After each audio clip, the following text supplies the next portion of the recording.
장로님 오늘 기도하셨습니다만 지난 4월 4일 강원도 고성에서 산불이 발생하였습니다.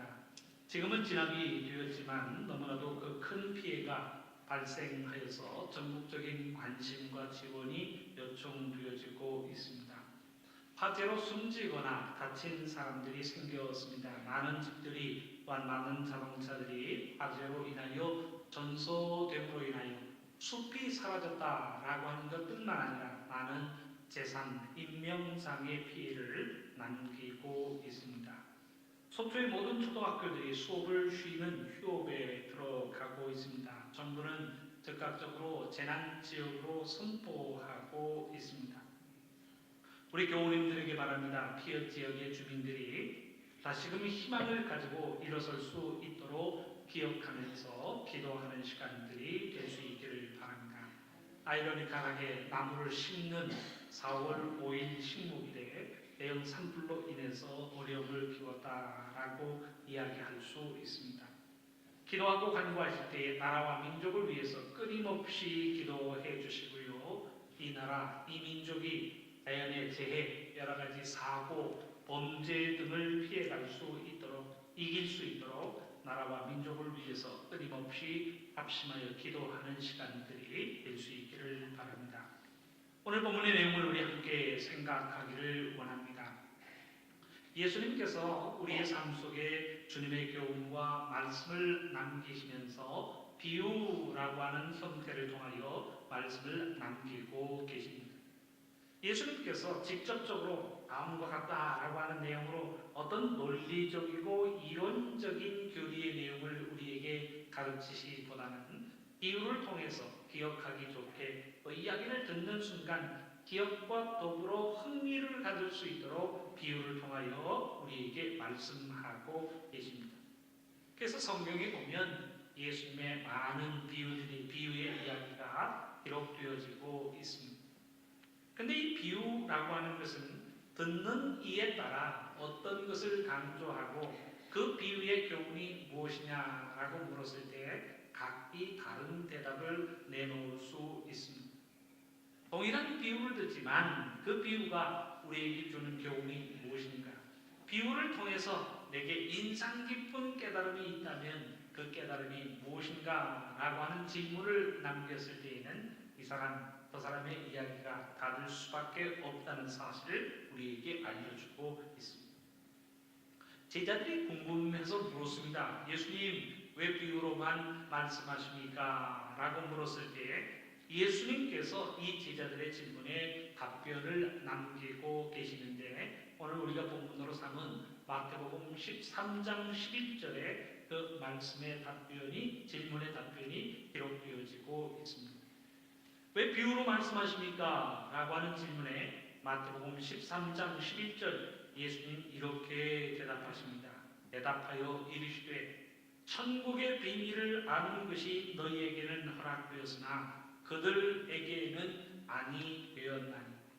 천국의 비밀을 허락받은 사람이 있고 천국의 비밀을 허락받지 못한 사람이 있기 때문에 내가 일부러 비유로 이야기를 한다. 예수님 그런 의도를 가지고 말씀하고 계십니다. 말씀은 13장 13절로 이어집니다. 예수님의 말씀입니다. 그러므로 내가 그들에게 비유로 말하는 것은 그들이 보아도 보지 못하며 들어도 듣지 못하며 깨닫지 못함이니라 라고 하는 말씀을 남기고 계십니다.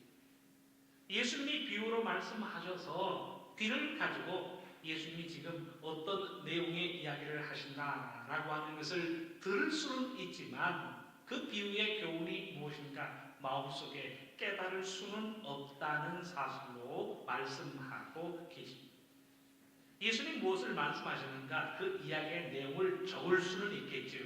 그런데 예수님께서 왜 저 비유의 말씀을 하셨는가? 저 비유가 우리에게 주는 진정한 교훈이 무엇인가? 라고 하는 그 말씀의 의도와 교훈과 명령을 마음속에 새기지 못한다는 사실을 이야기하고 있습니다.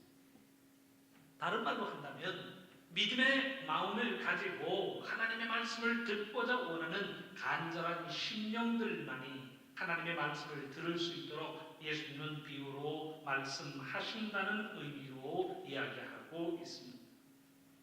그런데 유독 우리가 오늘 본문으로 삼은 마태복음 13장에는 예수님의 많은 비유가 등장하고 있습니다. 예수님의 많은 비유 중에서도 천국에 관한 비유가 마태복음 13장에는 집중적으로 기록되어져 있다라고 이야기할 수 있습니다. 천국은 마치라고 하는 비유를 통해서 천국에 대한 교훈과 천국에 대한 가르침을 우리에게 말씀하시는 내용이 마태복음 13장에는 집중적으로 기록되어지고 있습니다. 마태복음 13장 24절에 보면 천국은 좋은 씨를 제밭에 뿌린 사람과 같으니 라고 하면서 천국의 교훈을 우리에게 주고 계십니다. 마태복음 13장 44절을 보면 천국은 마치라고 하면서 앞에 감주인 보아의 비유를 우리에게 이야기하고 계십니다. 13장 4절에 보면 천국은 마치, 13장 45절에 보면 천국은 마치라고 이야기하시면서 마치 좋은 진주를 찾는 장사꾼과도 같다라고 하는 비유를 우리에게 들려주고 계십니다. 47절에 보면 역시 천국은 마치 하면서 천국은 마치 물고기를 모으는 그물과 같다라고 하는 그 물고기를 잡는 그물의 비유로 천국의 비유를 말씀하고 계십니다. 그리고 오늘 우리가 본문으로 삼은 심겨진 겨자씨 비유를 우리에게 들려주고 계십니다. 사랑하는 성도 여러분, 우리가 비유의 내용을 생각해 보면 천국은 어떤 것이다 라고 하는 예수님의 천국의 비유를 생각해 보면 천국에 대한 논리적이고 이론적인 설명을 우리에게 남기고 계시지 않습니다. 오히려 그 의미, 천국은 어떤 사람이 들어갈 수 있는가, 천국은 어떤 믿음의 모습을 가지는가, 천국이라고 이야기할 수 있는 삶의 환경은 어떤 환경인가, 천국에 들어가는 사람의 마음은 어떠한 마음인가 라고 하는 천국에 합당한 자, 천국에 어울리는 삶의 모습이 무엇인가 라고 하는 것을 우리에게 이야기하고 있습니다. 천국에 대한 직접적인 교훈, 천국은 어디에 있습니까? 천국은 어떻게 생겼습니까? 천국의 크기가 얼마나 됩니까? 라고 하는 것에 대해서는 예수님 비유로 말씀하지 않고 계십니다. 천국이 어떻게 생겼는가 라고 하는 것은 오히려 요한계시록에 등장합니다. 요한계시록 21장의 말씀을 보면 천국은 어떤 모습이고 천국은 그 크기가 어떤 크기인가 라고 하는 것이 세세하게 기록되어지고 있습니다. 신부가 남편을 위하여 단장한 것과도 같은 아름다운 성, 그 성이 천국입니다. 크고 높은 성곽이 있고 12진주문이 있는 성의 길은 맑은 유리 같은 정금이라 라고 하는 사실을 성경은 기록하고 있습니다. 제가 요한계시록 21장 16절의 말씀을 봉독해 드립니다. 천국이 어떤 크기인가 라고 하는 그 크기에 대하여 성경은 이야기합니다. 그 성은 네모 반듯하여 길이와 너비가 같은지라 그 갈대자로 그 성을 측량하니 12,000스타디온이요 길이와 너비와 높이가 같다. 길이와 넓이와 높이가 같다라고 하면서 그 같은 길이가 12,000스타디온이라 라고 하는 사실을 이야기하고 있습니다. 스타디온, 여러분들 생각나시는 단어가 있죠. 그 스타디온이라고 하는 단어에서 우리가 지금 이야기하는 스타디움이 생겨지게 되었습니다. 최초로 올림픽이 열린 경기장이 있었는데 그 경기장 한 트랙의 길이를 스타디온이라고 이야기하였습니다. 지금의 메타법으로 환산한다면 한 185m에 해당되는 길이였습니다. 그러니까 천국이 길이와 너비와 높이가 같은 12,000스타디온인데 지금의 미터로 환산해버린 2,200km나 됩니다. 넓이가 2,200km, 길이가 2,200km, 높이가 2,200km 되는 네모 반듯한 성이 하나님의 보성, 하나님의 나라라고 하는 사실을 이야기하고 있습니다. 근데 예수님의 비유에는 천국이 이런 것이다 라고 하는 12진주문 황금대로 하나님의 보성이 어디에 있는가 라고 하는 천국에 대한 직접적인 교훈을 우리에게 남기지 않고 있습니다. 천국은 어떤 것인가? 천국은 얼마나 큰 규모인가? 천국이 어디에 있는가? 천국에서 어떤 일이 일어나는가? 라고 하는 천국에 대한 직접적인 교훈을 우리에게 비유로 말씀하지 않고 계십니다. 예수님이 말씀하시는 천국은 마치라고 하는 비유 속에는 천국의 비밀이라고 하는, 어떤 사람이 하나님의 나라에 들어갈 수 있고 어떻게 하나님의 나라를 이룰 수 있는가라고 하는 천국의 비밀, 천국의 지혜를 우리에게 교훈하고 있습니다. 예수님의 천국의 비유를 생각하자면 어떤 사람이 천국에 합당한 사람인가, 어떤 상황이 여기가 천국이구나 라고 이야기할 수 있는가, 혹은 어떠한 삶이 천국에 들어가기에 합당한 삶인가 라고 하는 사실을 예수님 비유로 통하여 말씀하고 계십니다.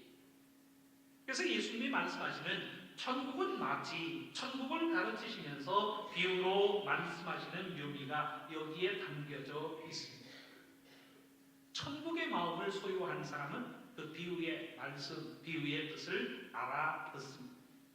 예수님이 비유를 통하여 천국을 이야기하시면서 마치 천국은 마치라고 천국에 대한 교훈을 시작하실 때 저 뜻이 무엇인가?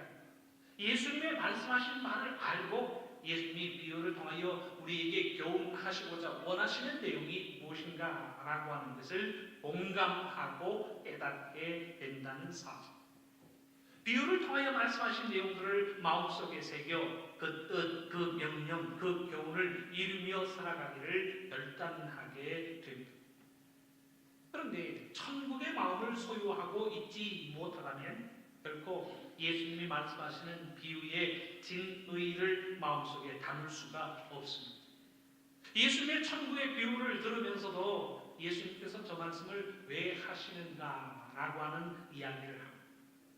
마치 좋은 진주를 사는 사람과 같다라고 하는 비유를 들으면서 어떤 사람은 그런 얘기를 하더라고요. 목사님, 이 비유를 들으니까 마음속에 생각나는 것이 있어요. 저도 이 좋은 진주를 만나는 것처럼 내가 사는 복권이 대박 나도록 맞았으면 좋겠습니다. 엉뚱하게 그런 내용으로 비유의 의미를 생각하게 됩니다. 주님이 주시는 비유의 말씀을 마음속에 새길 수 없는 이유가 무엇입니까? 그 마음이 천국의 마음이 아닙니다. 믿음의 마음이 아니니 예수님 비유의 말씀을 들으면서도 비유의 진의, 비유의 교훈과 명령을 마음속에 깨닫지 못합니다. 그러니 들어도 듣지 못하고 봐도 보지 못하고 들어도 마음속에 깨달음이 없다는 사실을 이야기하고 있습니다.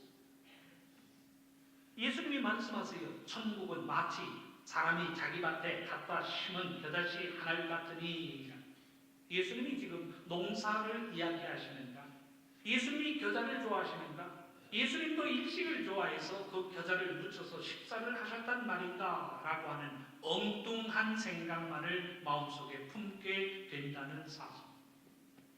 어떤 사람은 예수님의 이 비유의 의미가 무엇인가? 라고 하는 그 뜻과 교훈을 깨닫게 되지만 어떤 사람들은 예수님 이 비유의 내용이 무엇인가 라고 하는 것을 짐작할 수 없다는 사실을 우리에게 이야기하고 있습니다. 사랑하는 성도 여러분, 이 비유의 내용을 깨닫지 못한다 라고 하는 것은 배웠는가 배우지 않았는가 라고 하는 지식과 정보의 문제가 아닌 것입니다. 왜 예수님께서 이 말씀을 하시는 게 그 비유의 의미가 무엇인가 라고 하는 것을 아는 것은 우리의 믿음의 문제요, 깨달음의 문제요, 우리의 영성이 말씀을 향하여 열려 있는가 라고 하는 신앙의 문제라고 하는 사실을 우리에게 일깨워주고 있습니다. 그 질문과 함께 오늘의 본문의 교훈의 의미를 생각해 보기를 원합니다. 오늘의 본문은 예수님께서 말씀하신 천국의 비유입니다. 31절의 말씀은 이렇게 기록합니다. 또 비유를 들어 이르시되 천국은 마치 사람이 자기 밭에 갖다 심은 겨자씨 한 알 같으니 라고 하면서 예수님 비유의 말씀을 남기고 계십니다. 하나님의 말씀은 분명하게 선포합니다. 천국은 겨자씨 한 알과도 같다. 그래서 우리는 이 비유를 겨자씨의 비유라고 하는 제목을 가지고 그 내용을 생각하고 있습니다. 근데 그 비유를 통해서 하나님의 말씀은 기록합니다. 천국은 마치 사람이 자기 밭에 갖다 심은 겨자씨 한 알과도 같다라고 하는 내용으로 예수님께서 비유의 말씀을 시작하고 계십니다. 천국이 겨자씨 한 알과도 같다. 자기 밭에 갖다 심은 겨자씨 한 알과도 같이 천국의 역사가 우리의 삶 속에 나타난다라고 하는 사실을 말씀하고 계십니다. 사랑하는 성도, 성경이 이야기하는 오늘 본문이 이야기하는 겨자씨, 겨자나무가 지금 우리가 알고 있는 겨자나무, 겨자씨인가라고 하는 것에 대해서는 논란의 여지가 있습니다. 성경에 보면 분명히 겨자라고 하는 단어로 되어 있기 때문에 성경 번역도 겨자씨, 겨자나무라고 하는 말로 번역하고 있습니다. 과연 우리가 알고 있는 겨자나무, 겨자씨인가 혹은 다른 나무, 다른 씨는 아닌가라고 하는 궁금증이 마음속에 자리할 수도 있습니다. 하지만 우리가 알고 있는 겨자나무, 겨자씨와 다르다라고 해도 천국 복음의 비밀을 전하는 데는 아무런 지장이 없습니다. 작은 것을 심어 큰 것을 거두고 작은 것을 심어 큰 결실을 거둔다라고 하는 차원에서 우리에게 동일한 교훈을 주고 있습니다. 우리가 알고 있는 바대로 본문 비유의 내용을 정리하여 본다면 겨자씨는 작은 씨에 불과합니다. 정말 눈에 보일락 말락한 그 작은 씨를 심었지만 결실은 많은 공중의 새가 깃들일 만큼 큰 나무로 성장한다라고 하는 사실을 우리에게 가르치고 있습니다. 우리가 가지고 있는 씨 중에 좁쌀만하다라고 이야기하잖아요. 정말 그 좁쌀만 조그만 씨요 작은 씨이지만 그 씨가 자라 제법 큰 나무가 되고 공중의 새들이 와서 쉴 수 있는 큰 나무가 된다라고 하는 사실을 이야기하고 있습니다. 사랑하는 성도 여러분, 우리가 비유를 대할 때 이 비유를 예전에는 그랬습니다. 알레고리칼하게 이 비유에 나타나는 모든 단어, 모든 인물, 모든 행동을 전부 신학적으로 분석하여 설명을 하였습니다. 예를 들어서 오늘 본문에 이야기하는 공중의 새라고 하는 이 공중의 새가 누군가라고 했을 때 사탄을 의미한다. 겨자씨, 다른 씨들이 아닌 이 겨자씨의 의미가 무엇인가 라고 했을 때 거기에 대한 또한 해석을 내어놓습니다. 마치 여자가 가루 섬 안에 누룩을 집어넣어서 부풀린 빵과 같다라고 했을 때 그 가루 섬 안의 의미가 무엇인가 라고 했을 때 노아의 세 아들이다, 하나님의 삼위일체를 의미하는 것이다 라고 하는 등등 성경이 이야기하고 있는 비유의 모든 표현, 모든 단어, 모든 행동에 신학적인 의미를 부여하고 있었던 적이 있었습니다.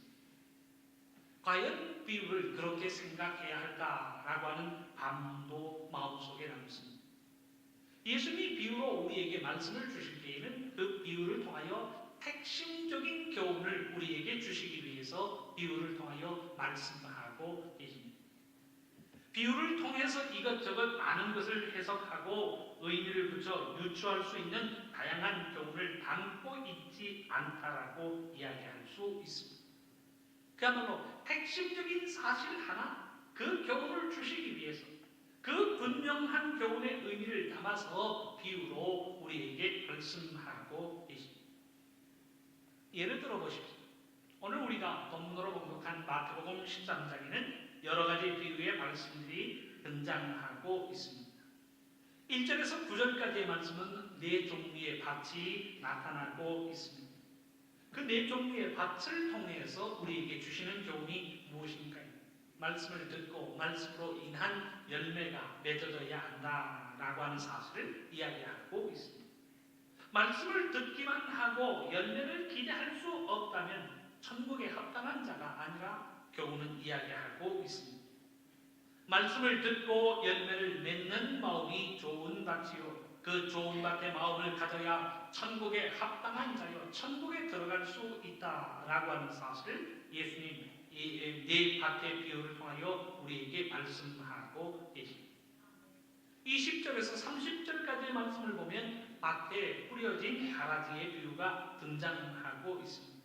이 비유를 통하여 우리에게 주시는 교훈이 무엇입니까? 좋은 밭에 있는데 원수들이 와서 가라지를 뿌리고 갔습니다. 그 가라지를 추수하는 때가 있다라고 합니다. 곧 우리들의 믿음을 결산하는 결산의 때가 있다라고 하는 사실을 비유적으로 이야기하고 있습니다. 우리의 믿음을 결산하는 순간이 있다는 것. 그것이 예수 그리스도의 재림이든 우리의 죽음의 순간이든 우리가 하나님 앞에 나아가 우리의 믿음을 달아보고 우리의 삶을 달아봅니다. 우리의 믿음을 달아보고 삶을 달아보았을 때 하나님이 원하시는 열매를 기대할 수 없는 삶은 버림을 받고 만다라고 합니다. 그 결산의 순간, 종말의 순간이 있다라고 하는 사실을 그 비유를 통하여 우리에게 이야기하고 있습니다. 지금 말씀드린 이 두 비유는 그래도 긴 규모를 가지고 있습니다. 길다라고 하는 내용뿐만 아니라 그 비유가 담고 있는 의미가 무엇인가라고 하는 예수님의 해석이 마태복음 13장에는 첨부되어져 나타나고 있습니다. 그런데 마태복음 13장에는 그저 비유의 내용만 달랑 언급되어지고 있는 내용이 있습니다. 천국은 여자가 가루 서말 속에 갖다 넣어 전부 부풀게 한 누룩과 같으니라. 거기에 대한 해석이 없습니다. 그러니 아까 말씀드린 대로 서말, 왜 여자가 하필이면 두 말도 아닌 한 말도 아닌 서말이냐라고 이야기했을 때 이 서말은 노아의 세 아들이다 혹은 예수 하나님의 삼위일체를 의미하는 것이다 라고 하는 등등의 의미가 유연되어지고 있습니다. 예수님이 비유로 말씀하시고 난 이후에 비유에 대한 모든 설명을 남겨놓으셨다면 어떨까요? 그런데 예수님의 의도대로 이 비유의 말씀을 듣고 믿음으로 비유의 말씀을 마음속에 새기는 자가 하나님의 음성을 듣고 깨달음을 가지고 그 믿음의 깊이를 더해갈 수 있도록 하나님께서는 예수 그리스도의 비유의 말씀을 성경에 담고 계십니다. 아쉽게도 짧은 내용의 비유가 나타나면서도 해석이 첨부되어 나타나지 않고 있습니다. 비유를 대할 때 칼질을 하듯 그 하나하나 단어의 의미, 그 표현의 하나하나의 신앙적인 의미가 무엇인가 라고 해석하는 것은 무리가 있다는 생각이 듭니다. 여자의 의미가 무엇입니까? 서말의 의미가 무엇입니까? 전부 부풀게 하였다라고 하는 의미가 무엇인지를 따로 구분하여 생각할 수 있는 것이 아니라는 사실. 여기에서는 점점 부풀어 간다라고 하는 교훈적인 의미가 담겨져 있습니다. 작은 것 같지만 그 규모가 커져가고 없는 것 같지만 작동하는 역사가 나타나고 있고 소수인 것 같지만 세계를 품을 수 있으므로 성장하고 커져간다는 의미를 담고 있습니다. 그러면서도 비유는 그 표현과 가르침에 있어서 또 담고 있는 의미가 유연적으로 우리에게 설명되어지고 있습니다. 이런 전제를 가지고 오늘 본문의 비유를 생각할 때 오늘 본문 겨자씨의 비유는 같은 맥락에서 우리에게 같은 교훈을 주고 있습니다. 곧 하나님의 나라는 성장하고 하나님의 나라는 없는 것 같았지만 전 세계를 품을 수 있는 모습으로 드러나게 된다는 사실을 우리에게 일깨워주고 있습니다.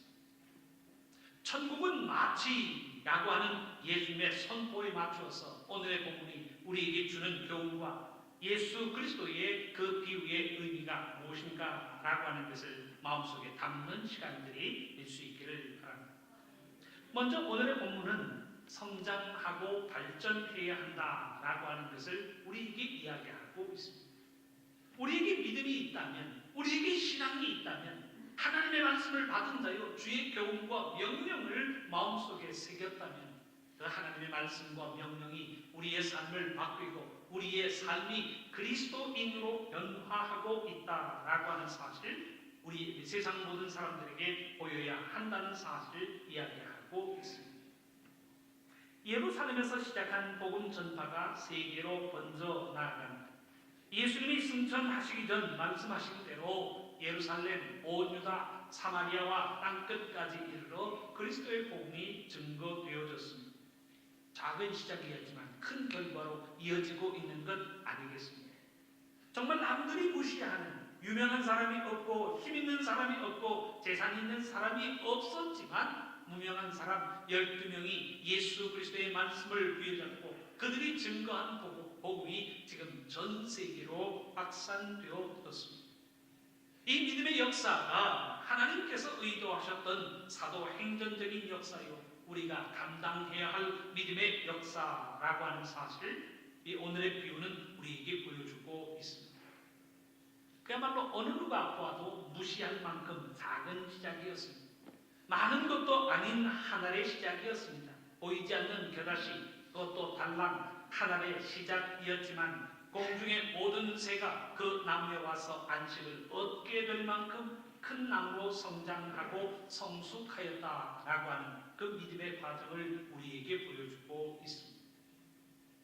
분명 오늘의 비유는 이 세상에서 확장되고 번져 나가는 복음의 역사, 믿음의 역사를 우리에게 이야기하고 있습니다.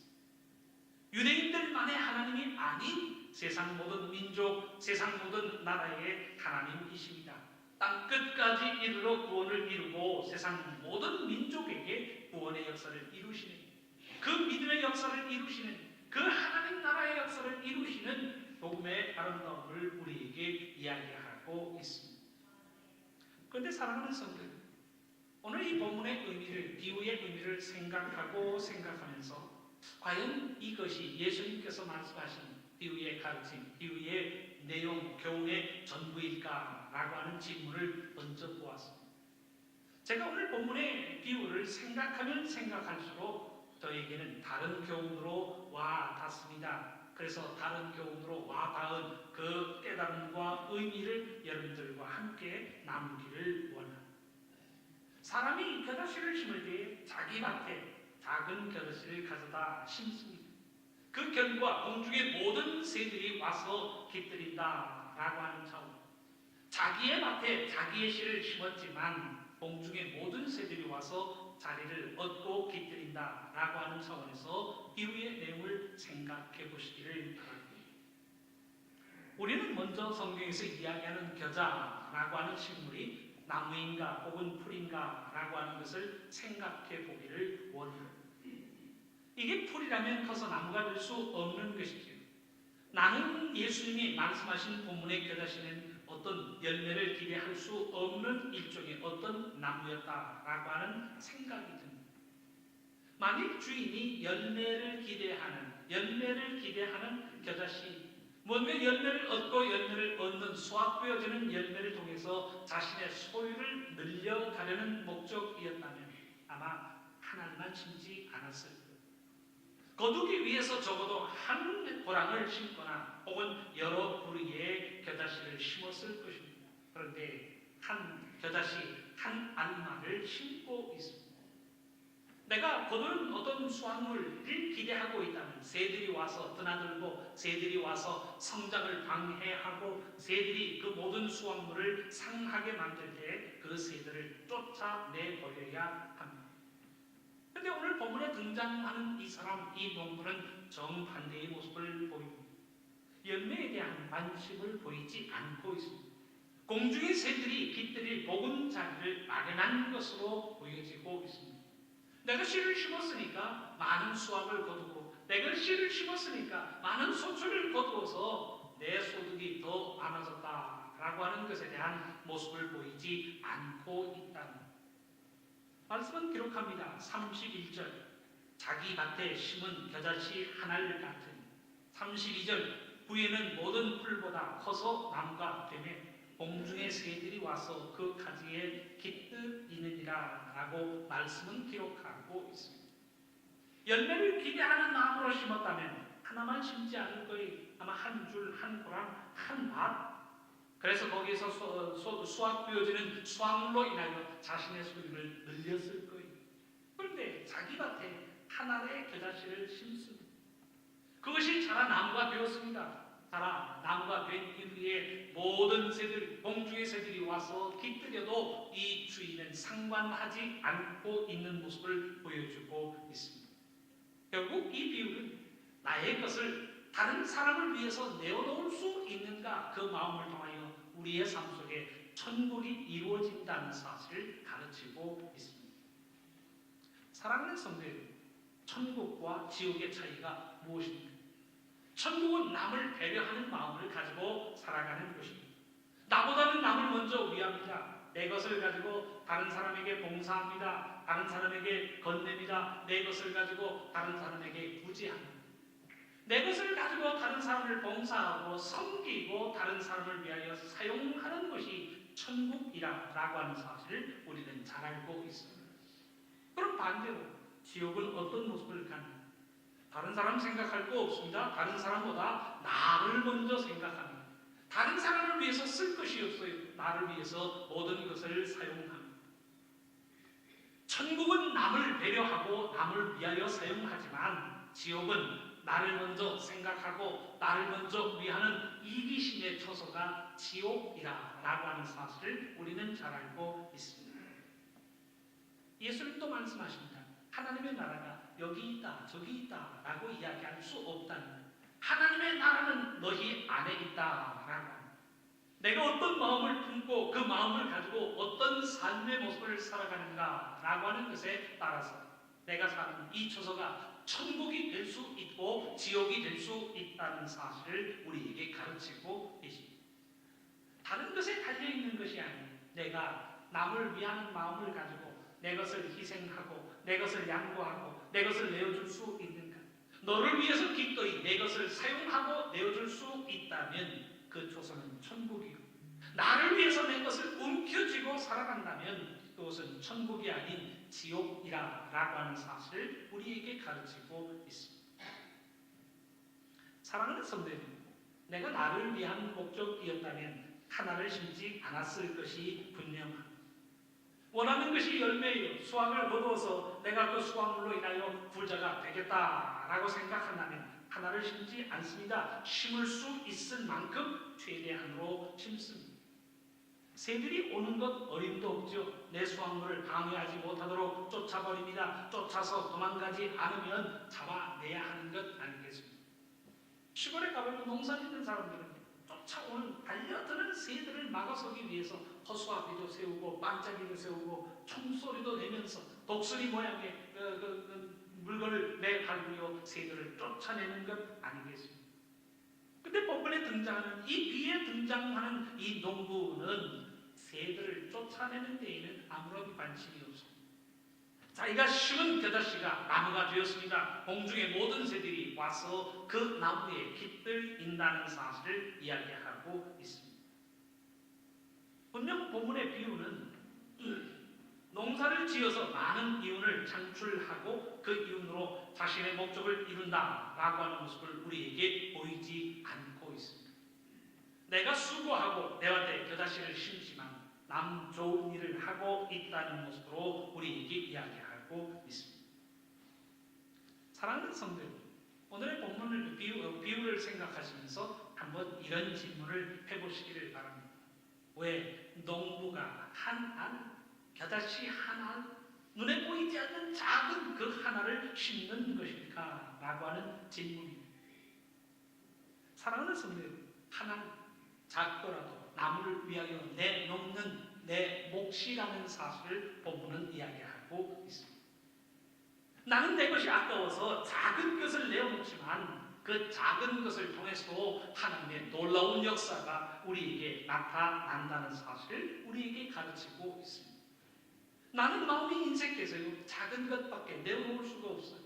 나는 마음이 인색해서 정말 적은 것 겨자씨 하나만큼의 밖에는 내어놓을 수 없습니다. 그런데 하나님 그래도 내어놓은 그 마음 위에 복을 주시고 은혜를 주시사 하나님의 아름다운 역사가 나타날 수 있도록 그 작은 것을 통해서 큰 결실을 이룬다는 사실을 우리에게 보여주고 있습니다. 제 이야기가 아닙니다. 예수님께서 친히 그렇게 말씀하셨어요. 마태복음 10장 42절의 말씀에 이렇게 기록되어 있습니다. 또 누구든지 제자의 이름으로 이 작은 자 중 하나에게 냉수 한 그릇이라도 주는 자는 내가 진실로 너희에게 이르노니 그 사람이 결단코 상을 잃지 아니하리라 하시니. 사랑하는 성도 여러분, 우리 주위에 냉수 한 그릇 건넨 것 때문에 상을 받고 냉수 한 그릇 건넨 것 때문에 표창장을 받는다라고 하면 여러분들 뭐라고 얘기하시겠어요? 에게하지 않겠습니까? 냉수 한 그릇 건넨 것 때문에 결단코 상을 잃지 않는다라고 예수님 말씀하고 계십니다. 이 말씀의 의미를 뒤집어 생각해 보면 다른 사람을 위하여 내놓는 것 없고 다른 사람을 위하여 희생하는 것 없고 내 것을 내 것이라고 움켜쥐며 살아가는 이기적인 우리들의 삶이라는 사실을 우리에게 경고하고 있습니다. 하나님의 말씀하시는 천국의 교훈이 무엇입니까? 어떻게 하면 우리의 삶의 저소가 천국을 이룰 수 있을까? 베푸는 것 아닌가요? 하나님께서 내게 주신 사랑을 기억하며 베풀고 건네고 구제하고 서로를 긍휼히 여깁니다. 하나님께서 우리의 삶 속에 1만 달란트 탕감하여 주셨사오니 그 은혜를 기억하며 100데나리온 친구들의 잘못을 용서하며 사랑을 베풀며 구제하며 건네며 살아갑니다. 그런데 이것이 안 된다면 남을 긍휼히 여김으로 베풀고 건네는 것이 곧 천국입니다. 나의 것이라고 움켜쥐는 것이 아니지. 언제나 하나님의 말씀은 사랑을 가지고 베풀라라고 이야기하고 있습니다. 우리의 마음을 베풀고 우리의 소유를 베풀고 우리의 정성을 베풀라라고 하는 사실도 교훈하고 있습니다. 내가 무엇을 받을까 생각하지 말고 무엇을 베풀까? 어떻게 하면 누가 나를 위로해 줄까 찾지 말고 내가 누구를 위로할 수 있을까? 내가 누구를 격려할 수 있을까? 내가 누구에게 베풀고 자비를 나눌 수 있을까라고 하는 그 질문과 도로 살아갈 것을 우리에게 요구하고 있습니다. 천국의 삶은 다른 것 아닙니다. 하나님께서 우리를 얼마나 사랑하여 주셨는가라고 하는 것을 알고 그 사랑을 기억하며 베풀고 나누고 섬기며 구제하면서 사는 것이 천국의 삶이라는 사실을 이야기하고 있습니다. 그러나 우리들의 삶은 달라요. 특별히 자본주의 속에서요, 내 것과 내 것이 얼마나 분명한지, 내 것임에도 불구하고 다른 사람에게 빌려주지 않습니다. 내 것임에도 불구하고 내 허락받지 않고 사용한 것에 대해서 얼마나 화를 내고 분개하는지 모릅니다. 남을 위해서는 쌀 한 돌 겨자씨 하나도 내어주지 않는 이기적인 모습으로 살아가는 우리들의 삶은 아닙니다. 모든 것이 내 것이고 모든 소유가 내 소유이니 나만을 위하여 쓰고 나만을 위하여 사용할 뿐이라는 생각을 가지고 살아갑니다. 그런데 예수님의 비유는 정반대의 말씀을 남기고 계십니다. 남을 위해 내어놓으라는 겁니다. 남을 위해 내 것을 사용하라라고 이야기하고 계십니다. 남을 위해 사용하는 하나님의 겨자씨를 통해서 하나님의 역사는 아름답고 엄청나게 우리의 삶 속에 나타난다는 사실을 이야기하고 있습니다. 제가 오래전에 만났던 분 중에 지금은 안 만나는 분이 있습니다. 그분은요, 꼭 만나면 오늘 점심을 누가 사나? 라고 얘기해요. 한 번도 점심을 산 적이 없는데 만나면 오늘 점심을 누가 삽니까? 라고 묻습니다. 차를 마시러 가면 뭐라고 질문할까요? 오늘 차를 누가 마십니까? 라고 이야기해요. 오늘 제가 점심을 사지요? 제가 차를 사지요? 이야기하는 법이 없어요. 상 똑같아요. 오늘 점심을 누가 사나요? 저녁에 만나면 오늘 저녁을 누가 사나요? 차를 마시면 오늘 차를 누가 사나요? 라고 이야기합니다. 하나님이 원하시는 믿음의 삶이 아니라는 거예요. 그것이 작은 것이요 적은 것이요 냉수 한 그릇의 문제라고 할지라도 내가 누구를 위해서 이것을 건네고 내가 누구를 위하여 대접할까라고 하는 고민 속에서 살아가는 삶이 천국의 삶이라는 사실을 이야기하고 있습니다. 예수님이 말씀하신 것처럼 달랑 겨자씨 하나일 뿐입니다. 그런데 너를 위하여 내어놓은 그 작은 겨자씨 하나를 통하여 온 공중에서는 보금자리를 얻는다는 사실을 우리에게 이야기하고 있습니다. 천국은 자신의 겨자씨를 기꺼이 내어놓는 마음. 내 밭에 심고 겨우 하나의 겨자씨를 심을 뿐이지만 내가 내어놓은, 내가 봉사하는, 내가 희생하는 그 작은 것을 통해서도 하나님의 큰 역사가 나타나는 처소가 곧 하나님의 처소라고 하는 사실을 우리에게 일깨워주고 있습니다. 비록 남에게 건넨 냉수 한 그릇이지만 그 작은 것을 통해서도 큰 것을 얻고 큰 결실을 거둔다는 교훈을 우리에게 남겨주고 있습니다. 이 비유를 생각하면서 우리는 우리 스스로에게 질문을 던져야 할 줄로 압니다. 그럼 나도 그 하늘의 결실을 심고 있는, 내 밭이지만 다른 사람을 위하여, 그 누군가를 위하여 내 것으로 심고 그들을 위하여 봉사하고 섬기는 하늘의 결실을 심고 살아가고 있는, 작은 것이라고 평가하지 않습니다. 미천한 것이라고 평가하지 않습니다. 사랑을 이루고 사랑을 베풀기 위하여 내어놓는 그 작은 결실가 내 삶 속에 있는가라고 하는 질문을 우리는 마음속에 가져야 할 줄로 믿습니다. 하나님의 말씀을 보십시다. 누가복음 6장 38절의 말씀입니다. 말씀은 이렇게 기록합니다. 주라, 그리하면 너희에게 줄 것이니 곧 후히 되어 누르고 흔들어 넘치도록 하여 너희에게 안겨주리라. 하나님의 약속의 말씀입니다. 다른 사람 줄 것 없다, 아껴라, 모아라, 저축해라, 그러면 너의 것이 후히 차고 넘친다. 하나님의 말씀은 그렇게 이야기하지 않고 있습니다. 주라, 구제를 통하여, 건nem을 통하여, 봉사를 통하여, 헌신을 통하여 우리의 것을 다른 사람에게 주라라고 말씀하십니다. 주라, 그리하면 너희에게 줄 것이니 곧 후히 되어 누르고 흔들어 넘치도록 하여 너희에게 안겨주리라. 하나님의 약속의 말씀입니다. 내 것을 다른 사람에게 주었을 때, 내 것으로 다른 사람에게 베풀었을 때, 내가 구제하고 긍휼히 여기는 마음으로 나누었을 때 하나님께서 우리의 삶 속에 어떤 복을 주시는가라고 하는 사실을 우리에게 가르치고 있습니다. 사랑하는 성도 여러분, 이 말씀을 믿고 아낌없이 베푸는 자로 살아가는 우리들의 삶이 될 수 있기를 바랍니다. 내 것이 아니라 하나님의 것입니다. 내가 모은 것이 아니라 하나님께서 우리에게 주셨습니다. 하나님께서 우리에게 주신 것은 나 잘 먹고 잘 살기 위하여 주신 것 아니죠. 주신 것으로 하나님의 사랑을 이루기 위해서 나누고 베풀고 건네라 라고 하는 교훈으로 우리에게 말씀하고 계십니다. 말씀을 믿고 아낌없이 베푸는 자로 살아가는 우리들의 삶이 될 수 있기를 바랍니다. 그 베품을 통하여 예수 그리스도의 십자가의 사랑을 이루며 살아가는 우리 모두가 될 수 있기를 주님의 이름으로 축원합니다.